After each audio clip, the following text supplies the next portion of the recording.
തെറി ഇങ്ങോട്ട് പറഞ്ഞാല് അങ്ങോട്ട് നല്ല പറയാനും അറിയാം, അതാരാണെങ്കിലും. പിന്നെ മറ്റേ ചായപ്പൊടി അല്ല കേട്ടോ, ഏത് കുഞ്ഞാന്റെ സ്റ്റാമിന ചായപ്പൊടി അല്ല, ഈ ചായപ്പൊടി മൂത്രയിച്ചു, അതന്നെ സംഭവം.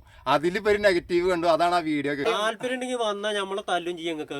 കാണും വിളിച്ചിട്ട് എന്റെ മുന്നിൽ എടാ പട്ടികളെ ചെറ്റകളെ അവന്റെ മോന്ത അടിച്ചാണ്ട് പൊട്ടിച്ചു ഞാൻ. എടാ നാരികളെ എടാ പട്ടികളെ എന്ന് വിളിച്ചാൽ ഓർക്ക് എങ്ങനെ ഉണ്ടാവും? എന്താ ഇങ്ങോട്ട് നോക്ക, ഇയാളെ മോട്ടിവേഷൻ എന്തോ ഒരു രസം. ഇയാളെ മോട്ടിവേഷൻ എന്ത് മോട്ടിവേഷൻ കണ്ടിട്ടില്ല? ഇയാളെ ഇങ്ങോട്ട് നോക്കി നോക്കാം. ഞാൻ കണ്ടിക്കണടാ. ഇയാളല്ലേ പിന്നെ വീഡിയോ ചെയ്തിട്ട് ഓരോരോ നല്ല നല്ല വീഡിയോ ഒക്കെ ചെയ്തിട്ട് റീച്ച് ഇല്ല എന്ന് പറഞ്ഞിട്ട് പിന്നെ ഫുള്ള് തെറി പറഞ്ഞ് വീഡിയോ ചെയ്ത് റീച്ച് ആയ ആളല്ലേ? അങ്ങനല്ല, പിന്നെ ഇപ്പൊ 2 ദിവസം മുമ്പ് കാണാം, കോഴിക്കോട് വെച്ചിട്ടൊരു പരിപാടിയാണ്. യൂട്യൂബിൽ കണ്ടിക്കണേ. അതന്നെ പറഞ്ഞു, കോഴിക്കോട് വെച്ചിട്ടൊരു പരിപാടി നടന്നിട്ടേ ബിസിനസിന്റെ ആൾക്കാരൊക്കെ ബിസിനസ്മാൻമാരൊക്കെ വിളിച്ചു കൂട്ടിയിട്ട് ചെറ്റകളാന്ന് പറഞ്ഞ വീഡിയോ കണ്ടിട്ടില്ലേ? അത് ഇയാളാണോ? പൊന്നാര മക്കളെ, ഒരു ചങ്ങായി നല്ല അടിപൊളി മോട്ടിവേറ്ററാന്നൊക്കെ പറഞ്ഞു. അങ്ങനെ കോഴിക്കോട് വെച്ചിട്ട് ഇതിപ്പോ സംഭവം എന്താണെന്നറിയോ? ഉദാഹരണത്തിന് ഞാൻ ഒരു കാര്യം പറഞ്ഞുതരാം. നമ്മളെ വീട്ടിക്ക് കുറച്ച് ഗസ്റ്റുകളെ വിളിച്ചു വരുത്തിയിട്ടേ ചെറ്റകളെ തെണ്ടികളെ എന്നൊക്കെ വിളിച്ചാൽ എങ്ങനെ ഉണ്ടാവും? അതാണ് ഇപ്പൊ ഇതിൽ കണ്ടത് അവസ്ഥ. എന്തായാലും വിളിച്ചു വരുത്തിയിട്ട് ഒരു മണിക്കൂറിന് ഒരു ലക്ഷം വെച്ചിട്ട് സ്വന്തം പൈസ ഓലത്തുനിന്ന് വാങ്ങിയ ആളാണ്. എന്നിട്ട് അവിടെ പോയിട്ട് ചെറ്റകളെ എന്നൊക്കെ വിളിച്ചിട്ട് എന്തിന്റെ ആവശ്യത്തിനാണത്?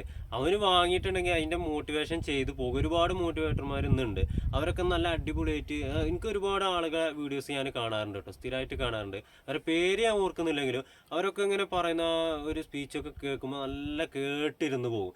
ഇയാളത് ഞാൻ കുറച്ചൊക്കെ കണ്ടിട്ടുണ്ടായിരുന്നു. പക്ഷെ വിളിച്ചു വരുത്തിയ ആളുകളെ ബിസിനസിന്റെ ഇയാളത് എന്ത് കേട്ടിക്കണത്? ഈ തെറി പറയണതോ സ്മൈലേ? അല്ലേ, ഇത് ഒരാളെ പെരേക്ക് വിളിച്ചു വരുത്തിട്ട് തെറി പറയണത് എങ്ങനെ ഉണ്ടാവും? ഇപ്പൊ നമ്മള് ഒരു വീട്ടിക്ക് കല്യാണത്തിന് ഒരാളെ ക്ഷണിച്ചിട്ട് എടാ നാരികളെ എടാ പട്ടികളെ എന്ന് വിളിച്ചാൽ ഓർക്ക് എങ്ങനെ ഉണ്ടാവും?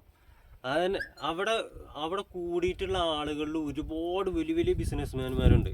അവരൊക്കെ ഒന്ന് ചിന്തിച്ചു നോക്കണ്ട. അത്രയും ആളുകളെ ഇടയിൽ ഇരുന്നിട്ട് അവരൊക്കെ അല്ലേ വിളിക്കും. അതായിട്ട് ഇന്നേറ്റ് വിളിച്ചിട്ട് എന്റെ മുന്നിൽ എടാ പട്ടികളെ ചെറ്റകളെ അവന്റെ മോന്ത അടിച്ചാണ്ട് പൊട്ടിച്ചു ഞാൻ.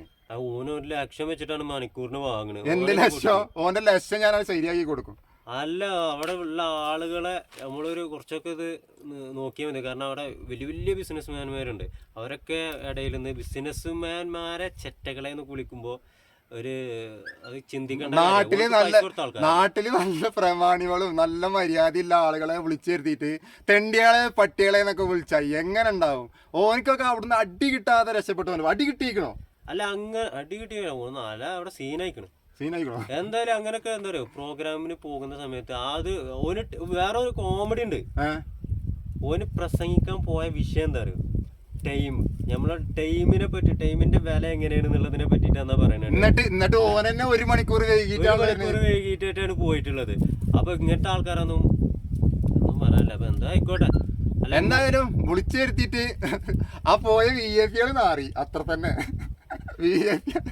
ഓല അവസ്ഥ എന്തായിക്കാരോ? ഇനി പ്രോഗ്രാം കിട്ടുമോ കയറല്ലേ? എന്തിന്? ഓനിക്കോ?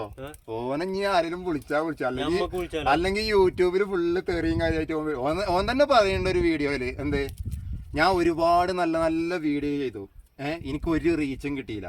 ഞാൻ 4 ആളുകളെ തെറിയാണ്ട് പറയാൻ തുടങ്ങിയപ്പോ എന്റെ അക്കൗണ്ട് പറക്കാനും തുടങ്ങി. അതുപോലെ എനിക്ക് പിന്നെ ആളുകൾ കൂടാനും തുടങ്ങി. ഇന്ന് തെറികൾക്കാണ് സ്ഥാനം കൂടുതൽ. കാരണം എന്റെ ഒരു കൂട്ടുകാരനുണ്ടല്ലോ, തൊപ്പിയാറുണ്ട്. സത്യം തന്നെ കേട്ടോ. നമ്മളിപ്പോ സോഷ്യൽ മീഡിയയിലൊക്കെ ഒരു 4 ആളെ, ഇപ്പൊ ഞാൻ സ്മൈലിനെ എടാ നാറി എടാ പട്ടി അല്ലെങ്കിൽ 4 തെറിയാണ്ട് പറഞ്ഞു കഴിഞ്ഞാല് ആ വീഡിയോ നല്ല റീച്ച് ആവും. വേറെ ഒന്നുണ്ടാ, ഇപ്പൊ നമ്മള് വീഡിയോ ചെയ്യല്ലേ, നമ്മൾ വീഡിയോ ചെയ്യുന്ന സമയത്ത് നല്ല കണ്ടന്റുകൾ നമ്മൾ എടുത്ത് ചെയ്യുന്ന സമയത്ത് അതിന് റീച്ചും കാര്യങ്ങളും കമ്മിയാക്കാറ് ഉണ്ടാവില്ല. ചളി വീഡിയോ ചെയ്ത് അതിന് റീച്ച് എത്ര? അത് സത്യം കേട്ടോ. ഒരു ചളി വീഡിയോ ഇപ്പൊ ഞങ്ങള് ഒരു ചളി വീഡിയോ ഞങ്ങൾക്ക് തന്നെ അറിയാം ചളി വീഡിയോ തന്നെയാണെന്ന്. പക്ഷെ അത് 10 ലക്ഷം ആൾക്കാർ കണ്ടു. അത് എന്തുകൊണ്ട്? അതില് നെഗറ്റീവ് വന്നു. ഒരാളെ തലയിൽ അത് എന്താ പറയണില്ല, ആ തലയിൽ കൂടെ മൂത്രയിച്ചു, അതന്നെ സംഭവം. അതിലിപ്പോ ഒരു നെഗറ്റീവ് കണ്ടു, അതാണ് ആ വീഡിയോ കയറിയത്. അതല്ല അന്തിലല്ലേ കയറിയത് എന്റെ ഇതില്. നമുക്കൊരു കാര്യം ചെയ്യാം, ഇനി മുതൽ നെഗറ്റീവ് ചെയ്യാം. നെഗറ്റീവ് പറഞ്ഞാല് അമ്മാരി തെറിയൊന്നും പറയില്ല കേട്ടോ. തെറി ഇങ്ങോട്ട് പറഞ്ഞാല് അങ്ങോട്ട് നല്ല പറയാനും അറിയാം, അതാരാണെങ്കിലും. പിന്നെ ഒരു കമന്റ് ബോക്സിൽ ഒരു ഇത് കണ്ടു, എന്ത് ഞങ്ങളെ അങ്ങനെ ആക്കും ഇങ്ങനെ ആക്കാൻ വരും എന്ന് പറഞ്ഞിട്ട്. എവിടെ? ഇങ്ങോട്ട് അങ്ങോട്ട് വരി. വേറെ ഒന്നും ഇങ്ങോട്ട് വരികയാണെങ്കിൽ നമ്മള് നാട് കാണാൻ അടിപൊളിയാട്ടോ. നല്ല അടിപൊളി സ്ഥലമാണ്. അടിപൊളി സീനറി ഉള്ള നല്ല ഭംഗിയുള്ള ഒരുപാട് സ്ഥലങ്ങൾ നമ്മളെ നാട്ടുകളുണ്ട്. നമ്മളെ ചാനലിൽ അതിന്റെ വീഡിയോ ഒക്കെ ചെയ്തിട്ടുണ്ട്. ഇവിടെ വന്നു കഴിഞ്ഞാല് താല്പര്യം ഉണ്ടെങ്കിൽ വന്നാൽ നമ്മളെ തല്ലും ചെയ്യാൻ കാണും ചെയ്യാ. നല്ല ചായപ്പൊടി കൊണ്ട് പോവുകയും ചെയ്യാട്ടോ.